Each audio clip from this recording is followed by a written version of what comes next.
So another thing that you can do within the system is get items from the item shop. So as you level up and you earn points, you can see up here in your profile how many experience points you have, how many coins you've earned, and what level you're on. So these three elements are important for you because the level and the coins will determine whether or not you're able to buy items in the item shop.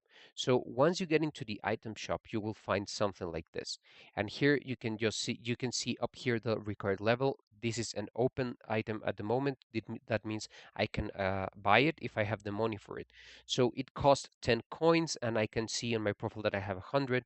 So once I'm here, I can see that it's a surprise item, and when I buy it, it will tell me, hey, great, you got it. You can go to your backpack and check it, or you can just shop again.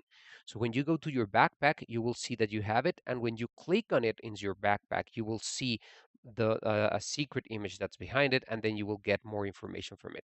And here you can go and exchange it with the administrators of your event.